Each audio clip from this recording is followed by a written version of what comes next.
আসসালামু আলাইকুম সবাইকে। অনেকে আমাকে প্রশ্ন করেন যে আপু আপনার আম্মুর কি হয়েছে। তো আমার আম্মুকে আগস্টের 1 তারিখে কিভাবে কি হয়েছে আমি আপনাদেরকে বিস্তারিত বলি, কারণ সবাই আর কি প্রশ্ন করেন আর আমারও একটু হেল্প দরকার, তো তাই জন্য আর কি বলা। তো আসলে আগস্টের 1 তারিখে রাত্রের 10টা 13 মিনিটে আমার আম্মু আমাকে একটা কল দেয়। তো কল দিয়ে বলে, মনি, মাসুদ আম্মুকে। তো এই কথাটা শুনে প্রথমেই বিশ্বাস হয়নি, মনে হচ্ছিল যে কি বললো আম্মু এটা। তো আমি বললাম, আম্মু কি হয়েছে, কি হয়েছে, বলো বলো। তো তারপর আমার আম্মুর বাসা ছিল ঢাকা উত্তরাতে 6 নম্বর সেক্টর দেওয়ানবাড়ি। তো আমার আম্মুর বাসা ছিল 4 তলায়। সিঁড়ি দিয়ে নামছি দেখলাম যে 3 তলা থেকে সমস্ত সিঁড়ির প্রতিটা কোনায় ছিটকা। আমি হয়তো ভেবেছি হাতাহাতি হয়েছে। নামতে নামতে এক পর্যায়ে বাসার নিচ পর্যন্ত আমি দেখলাম অনেক লোকজন। তারপর ওনাদেরকে বললাম, আমার আম্মু কোথায়? বলে, তোমার আম্মু 3 তলায়। বললাম, 3 তলায়? আমার কি হয়েছে বলে, ওইখানে গেলে দেখবা। পরে গিয়েছি 3 তলায়, গিয়ে দেখি আমার আম্মুর পুরা গায়ে এখানে এখানে এখানে এখানে এখানে তো অনেক মানুষ সেখানে। আমি অনেক চিৎকার করলাম, আম্মু কি হয়েছে? হসপিটাল নিচ্ছেন না কেন আপনারা? দৌড়াদৌড়ি করে নিচে রিক্সা আনলো, আমি একা একা হসপিটাল নিয়েছি আমার আম্মুকে। হসপিটালে নেওয়ার সময় অনেক বৃষ্টি আসে, রাত্রে 10:30 বেজে যায়। তখন অনেক বৃষ্টি আসে, জোরে বৃষ্টি আসে। আমার আম্মু এভাবে এভাবে এভাবে কাতরাইতেছে। আমার আম্মুর মাথাটা আমার গায়ের উপরে ছিল। আমার সাথে একজন রিক্সাওয়ালা ছিল শুধু রিক্সার মধ্যে। আমি তো ঢাকার কিছু চিনি না, 1 সপ্তাহ হয়েছে ঢাকা গিয়েছি। তারপরে আম্মু শুধু বললো, মনি, মাসুদ আম্মুকে কেন? শুধু বললো, মনি, মাসুদ আম্মুকে কেন? আমি তখন বলি, আম্মু আমার জন্য। বলি, আমি তোমার সাথে সেদিন দোকানে যাইনি কেন? গেলে তো তোমার এমনটা হইতো না। এখনো পর্যন্ত আমি রিগ্রেট ফিল করি, আমি কেন দোকানে গেলাম না সেদিন। আমার আম্মুর একটা শোরুম ছিল উত্তরাতে। তারপর আমার আম্মুকে জায়গায় জায়গায় গা থেকে শুধু পড়তেছে, আমার পুরো গা ভেসে যায়। আমার আম্মু তখন 10-15 বার লা ইলাহা ইল্লাল্লাহ লা ইলাহা ইল্লাল্লাহ পড়তেছে। আমি বুঝতে পেরেছি যে আম্মু বাঁচবে না, কারণ আমি আমার জীবনে কোনোদিনও দেখিনি। কুর্মিটোলা হসপিটালে নিয়েছি। যখন রিক্সা যাচ্ছিল আমার আম্মুকে নিয়ে আমি যাচ্ছিলাম, তখন যাই আমি কোনোদিনও কারোর কাছে সরি বলিনি আমার লাইফে। তখন আমি সবার পা ধরতে বলছি, আমার আম্মুকে একটু বাঁচান, আমার পাশে একটু আসেন। কেউ আসে নাই, সবাই ভয় পেয়েছে। তো কুর্মিটোলা হসপিটালে নেওয়ার পরে ওরা হয়তো আমাকে ঠুমকো ভেবেছে, বুঝেছে হয়তো আমার কাছে টাকা নেই। আমি শুধু আমার বাবাকে কল দিয়েছি, বাবা আমাকে কয়েক লাখ টাকা পাঠান। বাবা বললো, আমার যত কোটি টাকা লাগে আমি দিব, তোমার আম্মুকে বাঁচাও। সাহস পাই আমি বলি, আমার আম্মুকে শুধু বাঁচান। সবার পা ধরছি, কোনোদিনও কারোর পা ধরি নাই জীবনে। সবার পা ধরছি, হসপিটালের নার্স, রিক্সাওয়ালা, ডাক্তার, সবাই। ওই হসপিটালে আইসিইউ ছিল না, ইমার্জেন্সিতে নেওয়া হয়েছিল আম্মুকে। ওরা বললো 1% চান্স আছে বাঁচার। আমি তারপরেও বললাম, একটু চেষ্টা করেন। আমার আম্মুকে হালকা বন্ধ করার চেষ্টা করেছে, ব্যান্ডেজ করে ঢাকা মেডিকেল রেফার করে দেয়। সেখান থেকে আবার অ্যাম্বুলেন্স করে একটা মেয়ে, আমি ঢাকা গিয়েছি 1 সপ্তাহ হয়েছে, রাস্তাঘাট কিছু চিনি না। আমার তখন 18 বছর বয়স। এই বয়সে আমি এত কিছু কিভাবে সহ্য করি? যখন অ্যাম্বুলেন্স করে ঢাকা মেডিকেল নিচ্ছি, আমি একটাবার আমার আম্মুর দিকে তাকাই নেই। কেন? কারণ আমি জানতাম আম্মু বাঁচবে না। এটা যদি আমি তখন ব্রেনে ঢুকাই ফেলতাম যে আমার আম্মু বাঁচবে না, তাইলে আমি সেখানে আমি সাহস রাখছি বুকে। আমি আমার আম্মুর দিকে তাকাইনি, অন্যদিকে ফিরে শুধু অ্যাম্বুলেন্স চলাকে বলতেছিলাম, জোরে চালান, ঢাকা মেডিকেল নিতে হবে, আমার আম্মুকে বাঁচাইতে। বলছি, ঢাকা মেডিকেল নিতে হবে, আম্মুকে বাঁচাইতে হবে। তারপরে নিচে একটু তাকিয়ে দেখলাম পুরো অ্যাম্বুলেন্সের নিচে ভেসে গেছে। ঠিক আছে, তারপরে আম্মুকে নিয়ে ঢাকা মেডিকেল যাই। ঢাকা মেডিকেল নেওয়ার পরে ইমার্জেন্সিতে নেয় আম্মুকে। নেওয়ার পরে ডাক্তাররা বলে, তোমার আম্মুর পালস নাই। পরে আমি বলি, না, আইসিইউতে আপনাদের যত টাকা লাগে আমি দিব।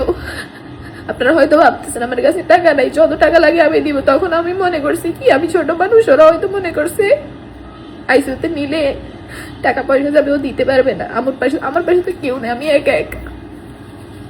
তারপরে ওরা আমাকে বুঝতে পারছে না, ওরা নিচে কি একটা রুমে নিচে হার্টবিট চেক করার জন্য, হার্টবিট তো পাইনি। পরে বলে তোমার আমি 1 ঘন্টা পরে আবার বের করে দেয় ঢাকা মেডিকেল থেকে, সাদা কাপড় দিয়ে বাইরে রেখে দেয়। তখনও আমার পাশে কেউ নেই। আমার বাবা তখন নোয়াখালী থেকে রাত্রের 2:30 বাজে ট্যাক্সি একটা বুক করে, আমার ভাই আগে চলে আসছে রিফাত, আমার বাবা পরে আসছে। আসার পরে আমি তো কান্না করতেছি আমার আম্মু, আমি শুধু বলি আমার আম্মু ছাড়া তো আমার কেউ নাই। তখন আম্মুকে ওরা ফ্রিজে রেখে দিয়েছে হসপিটালে। আমার বাবা গেছে গিয়ে পুলিশ কেস করছে, সেখানে তদন্ত হয়েছে। পরের দিনই কেস দাঁড়াই গেছে। আমার আম্মু হসপিটাল ছিল, আমি আমার আম্মুর বাড়ি ছিলাম না, আমি ছিলাম থানায়। এইটুকু বয়সে আমি একটা বাদী হয়ে কেস করছি। আমার ভাইয়ের তখন 18 বছর হয়নি, আমার 18 বছর হয়েছে। আমি একটা বাদী, আমার আম্মুর বাদী। আমার আম্মুকে না 12 সেকেন্ডে 13টা আঘাত করছে। এখানে আঘাত করছে, এখানে আঘাত করছে, মাথার পিছনে আঘাত করছে, বুকে আঘাত করছে, পেটে আঘাত করছে, হাতের এখানে আঘাত করছে। এতটুকু ছিল। সেজন্য আর মোবাইল সিসিটিভি ফুটেজ, সমস্ত সিসিটিভির ফুটেজে সবকিছু দেখা গেছে মাসুদ যে আমার আম্মুকে এভাবে। এখন আমি বলি মাসুদকে তার পরিচয়। আমার বাবা দীর্ঘ 10 বছর আমেরিকাতে, আমার বয়স যখন 3.5 বছর তখন আমার বাবা আমেরিকাতে যায়। আমেরিকা থাকা অবস্থায় দীর্ঘ 7 বছর থাকার পরে আমার বাবার একটা অ্যাক্সিডেন্ট হয়। আমার বাবা রোড অ্যাক্সিডেন্টে আমার বাবার পা অনেক ইনজুরি হয়। তারপরে আমার নানার বাড়ির অনেকে আবার আমেরিকাতে থাকতো, তারা আমার আম্মুকে কল করে বলতো, মানে তারা তো হিংসা, আমার বাবা আমেরিকা, তারপরে আবার আমেরিকার কেস জানেন, কেস হইলে অনেক কোটি টাকা পায়। আমার বাবার কেসটায় 7 থেকে 8 কোটি টাকার আয় হয়েছে, আমার বাবাকে দিবে। তারপরে আমার আম্মুকে সবসময় কল করে বুঝাইতো কি, ও তো পঙ্গু, কামাল তো পঙ্গু হয়ে গেছে, কামাল আর এই বাংলাদেশে আসবে না, কারণ দীর্ঘ 7 বছর আমার বাবা বাংলাদেশে আসে নাই, কামাল আর এই দেশে আসবে না, তুই কামালের ডিভোর্স দিয়ে দে। সবাই বুঝাইতো আমার আম্মুরে তাবিজ করে। আমার নানা আবার তাবিজ জানতো, আমার নানুরদের ফ্যামিলি সবাই তাবিজ জানতো, ওরা সবাই তাবিজ করে আমার আম্মুকে আমার বাবার থেকে দূরে সরাই ফেলছে। তারপরে আমার আম্মু আমার বাবার প্রতি ঘৃণা তৈরি হতে থাকে। এর মাঝখানে মাসুদটাকে এবার বলি, আমার আম্মু আমার ভাইকে বোর্ডিং স্কুলে দিয়েছিল, স্কলার ইংলিশ মিডিয়াম, অনেকে চাটখিলে থাকেন চিনে। সেখানে মাসুদ ছিল ইংলিশ টিচার। সেই মাসুদ যখন দেখলো আমার বাবা আমেরিকা থেকে অনেক গোল্ড পাঠাইতো আমার আম্মুকে, গোল্ডের ফ্যাসিনেশন ছিল, আমার আম্মুকে প্রায় 40 ভরি গোল্ড দিছে আমার বাবা 7 বছরে। একবারে 10-20 ভরি করে গোল্ড পাঠাইতো আমার বাবা।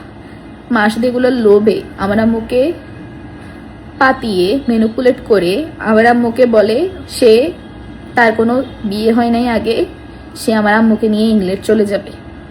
এভাবে করে আমার বাবা পঙ্গু, আমার বাবা খারাপ, আমার বাবার এখানে এটা হয়েছে, ওইখানে এটা হয়েছে, অনেক কিছু বলে আমার আম্মুকে ম্যানিপুলেট করে আমার আম্মু মাসুদের ফান্দে পড়ে আমার বাবাকে আমার আম্মু ডিভোর্স দিয়ে দেয়, দিয়ে আমাদেরকে নিয়ে চলে যায় ঢাকায় মাসুদের সাথে।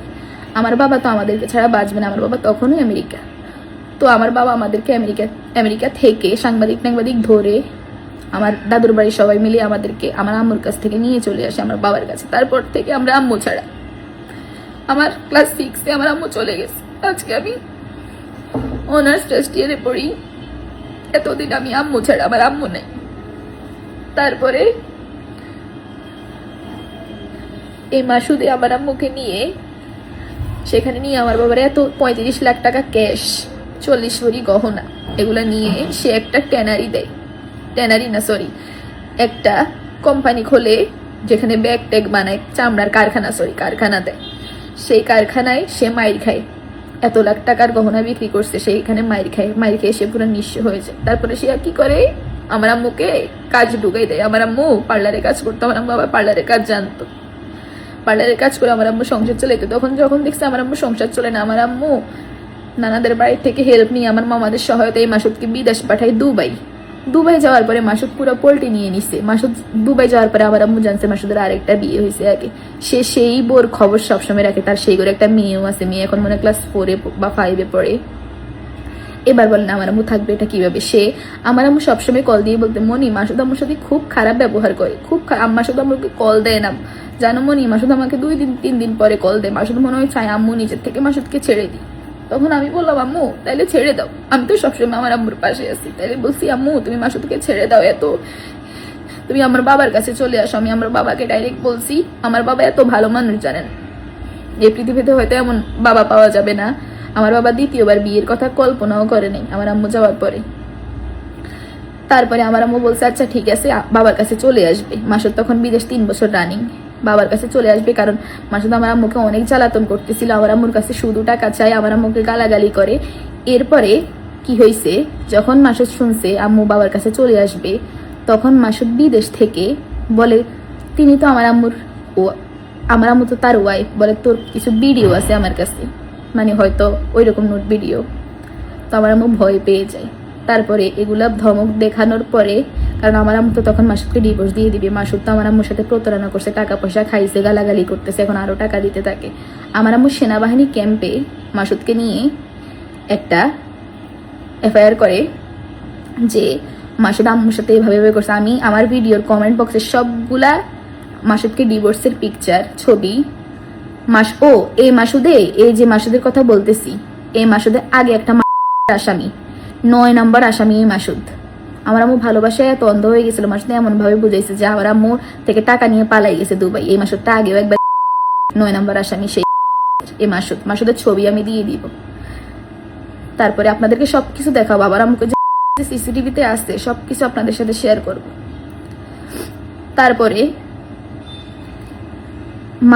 মাসুদকে আমার আম্মু ডিভোর্স দিয়ে দেয়। ডিভোর্স দিয়ে দেওয়ার পরে সেনাবাহিনী ক্যাম্পে আমার আম্মু ওর নামে জিডি করে। সেই সেনাবাহিনীর ক্যাম্পের সৈনিকরা যদি আজকে এই জিডিটা গ্রহণ করতো বা ওইরকম স্টেপ নিত, তাহলে আমার আম্মু দিত না। ওরা কিচ্ছু করে নাই, ওরাই ইয়াটা নিছে, জিডিটা নিছে, মামলাটা নিছে, নিয়ে ওরা আমার আম্মুকে বলছে আচ্ছা ঠিক আছে। ওরা ধমক টমক দিছে মাসুদকে, এটাই এখানে শেষ। তারপরে আমার বাবা সব রেডি করতেছিল, আমার আম্মুকে নিয়ে আসবে। আমার বাবা, আমার যখন ইন্টার পরীক্ষা শেষ হয় জুলাইয়ের 18 তারিখে আমার ইন্টার পরীক্ষা শেষ হয়। আমি 23 তারিখে ঢাকা চলে যাই, 30 তারিখে আমার ক্লাস 6 আম্মু চলে গেছে। তারপরে এত বছর পরে আম্মুকে পাইছি। সৃষ্টিকর্তা হয়তো আমাদের কপালে এটাই রাখছে যে মায়ের ভালোবাসা কোনোদিনও পাবো না। আম্মুকে 1 তারিখে, তারপরে আমরা মাসুদের নামে যে এফআইআরটা করছি, বাংলাদেশে এমন কেন প্রকাশ্যে সবার সামনে, জানেন বাড়িয়ালির সামনে, ঢাকার বাড়িয়ালি, উত্তরা দেওয়ান বাড়ি 6 নম্বর সেক্টরে বাড়িয়ালির সামনে আমার আম্মুকে সবাই দেখছে। এই কেসটার 1 বছর হয়ে গেছে, কোনো কেস আগায় না। আমরা সুপ্রিম কোর্টের লয়ার ধরছি, বিশেষ করেন সুপ্রিম কোর্টের 30 বছরের সিনিয়র লয়ার ধরছি, তারপরেও ওরা জামিন চাই, কেসের আসামি জামিন চাই, বলে জামিন দেন। আমাদের আসামি অসহায় আম্মুকে, আমাদের এত কষ্ট, কিভাবে আবার জামিনও চাই। আমি আপনাদের কাছে একটাই রিকোয়েস্ট করি, আমি জানি এখন আজকালকার যুগ হচ্ছে যে নিউজটা বেশি প্রচার হবে সেটারই তদন্ত হয়, সেটাই গ্রহণ করে মানুষ, সেটারই বিচার হয়। যেগুলো ধামাচাপা পড়ে যায় এগুলোর কোনোদিনও বিচার হয় না। আপনারা ভিডিওটা একটু শেয়ার করে দিবেন। আমি মাননীয় তারেক জিয়ার কাছে বিচার চাই, কারণ উনি বর্তমান প্রধানমন্ত্রী। যেটা সত্যি সেটা বিচার করা হোক। আমি ভিডিও গুলো আস্তে আস্তে আপনাদেরকে দিব, সিসিটিভি ফুটেজে 12 মিনিটের একটা সিসিটিভি ফুটেজ চলে গেছে হাতে নিয়ে, আবার আম্মুকে নামাইছি কোলে করে, সবকিছু আপনাদের সাথে শেয়ার করবো আস্তে আস্তে। আমাদের মামলাটা এখন হচ্ছে জজ কোর্টে আমাদের মামলাটা রানিং। আমি যে 2 দিন আগে ঢাকা গেছি, ভিডিও দেখেন, রাত্রে 2:30 বাজে ঢাকা গেছি জন নিয়ে হাজিরা দেওয়ার জন্য। গিয়ে দেখি আমার প্রতিপক্ষ মাসুদের উকিল বলে জামিন দেন। আমার আসামি অসহায়, আবার মিথ্যা কথা বলে বলে আমার আম্মু ওর থেকে টাকা গেছে। আমার আম্মু পুরো জীবনের যত আমার বাবার সব সঞ্চয় মাসুদ চুরি করে নিয়ে গেছে, এখন বলে আমার আম্মু নাকি ওর থেকে টাকা গেছে। জানেন আমার আম্মুকে নিয়ে আমার কোনো অভিযোগ নাই। এত ভালো একজন মানুষ আমার আম্মু ক্লাস 6-এ মাসুদের সাথে চলে যাওয়ার পরেও আমার সাথে যোগাযোগ রাখছে, চুরি করে করে আমার সাথে দেখা করতে আসতো। কেউ জানতো না, শুধু আমি আর আম্মু দেখা করতাম। আমাদের রিফাত কেউ বাইরেও আমি জানাইনি আম্মুর সাথে যে দেখা করি। অনেক স্বপ্ন দেখছি আম্মুর সাথে থাকবো। ইন্টারের পরে আমি বাবাকে সবসময় বলতাম আমি আমার আম্মুর কাছে চলে যাবো, তোমার কাছেও থাকবো, আম্মুর কাছেও থাকবো। অনেক কষ্ট করে বাবারে মানাইছি, আম্মুর সাথে 7 দিন থাকতে পারছি। আমি দিনে 7-8টা করে ওষুধ খাই, শুধু আমার কানে ওইটা বাজে মনি মাসুদ আম্মুরে বলছে। এই কথাটা যখন আমার মাথার মধ্যে আসে আমার মাথাটা তা পুরো পাগল হয়ে যায়। আপনারা ব্লগে দেখেন মেয়েটা মনে হয় বেশি উড়ে। কতটা মানসিক চাপের মধ্যে আমি আছি আজকে শেয়ার করছি আমার আম্মুর কি কি হয়েছে জীবনে, কি ঘটনা। আমি শুধু চাই আপনারা এটার একটা তীব্র নিন্দা জানান। এভাবে একজন মানুষকে কিভাবে 12 সেকেন্ডে এতগুলো আঘাত করে। আমি আবারও বলি, আমার আম্মু সিঁড়ি দিয়ে উঠতেছিল, আমার আম্মুরে চুল চেপে ধরে কয়েকটা মারছে। আমার আম্মু বাঁচার জন্য বাড়ি এলে দরজা কলিং বেল দিকে ভিতরে ঢুকছে, নিচে রেখে এভাবে করে। আর কিছু বলার নেই। সমস্ত ডকুমেন্ট আমি নিচে দিয়ে দিব কমেন্ট বক্সে, বা আমি আলাদা পোস্ট করে দিব, আপনারা একটু দেখিয়েন। এই মাসুদ বাড়ি হচ্ছে বদলকোট থাকে। বাবার নাম মায়ের নাম সবকিছু আইডি এনআইডি সবকিছু আমাদের কাছে আছে। আমি সবকিছু আপনাকে দিব। ওই বেটার যদি জামিন হয়ে যায় আমি এই আসামিকে কোনোদিনও ছাড়বো না। দেশবাসীর কাছে আমি বলে রাখতেছি, যদি জামিনও হয়ে যায় আমি আর বাঁচতে দিব না। এই কেমনে এত সুন্দর একটা প্রাণ। আমার আম্মুর বয়স মাত্র 36 বছর। ফুলের মতো ছিল আমার আম্মু, পুরো ফুলের মতো ছিল।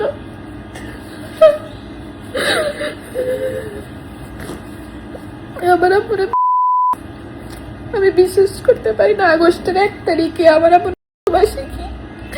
আমি সবসময় টাকা জমাই আমার আম্মুরে গিফট করতাম। আমি এখন টাকা জমাইতেছি কি পালন করবো আমার আম্মুর। এটা কেমন দেশ, কোনো বিচার নাই, কিছু নাই। বিচার কেন হয় না এই দেশে? টাকার কাছে কি সবাই হেরে যায় নাকি? হ্যাঁ, আমরা তো সুপ্রিম কোর্টের লয়ার ধরছি, কেস নিয়ে পারামারি করতেছি। টাকা দিলে কি ওরা কেস জামিন দিয়ে দিই ওনাকে? তারা যদি এখন কিছু টাকা খাওয়ায় জজ তো জামিন দিয়ে দিবে। হ্যাঁ,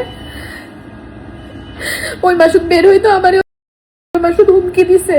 মাসুদ বলে ওদিন আমার ওই পরিকল্পনা নিয়ে আসছে আমাকে আর আমার আম্মুকে। ওই দিন আমার আম্মু আমার বাঁচানোর জন্য 4 তলায় চায় নাই, আমার আম্মু 3 তলায় ঢুকছে। আমি শুধু বলি এটা সমস্ত মিডিয়া ফেস করতে আমি রাজি আছি। তখন আমাকে সমস্ত মিডিয়ার লোকরা কল দিছে, আমি ফেস করি নাই। এখন আমার মনে হয় ইট ইজ হাই টাইম আমার ফেস করা উচিত। আমি সমস্ত মিডিয়া সমস্ত মানুষের কথার প্রশ্নের উত্তর দিব। যেখানে ডাকেন আমি প্রস্তুত। শুধু আমি চাই মাননীয় প্রধানমন্ত্রী তারেক রহমানের কাছে পৌঁছে দিন, আমার আম্মুর এই ঘটনার তদন্ত করুন, বিচার করুন। যেটা সত্যি, যেটা লিগেল ওইটাই করবেন। মিথ্যা কিছু দরকার নাই। সমস্ত ভিডিও ফুটেজ আমি একটু করে আপনাদেরকে প্রোভাইড করতেছি।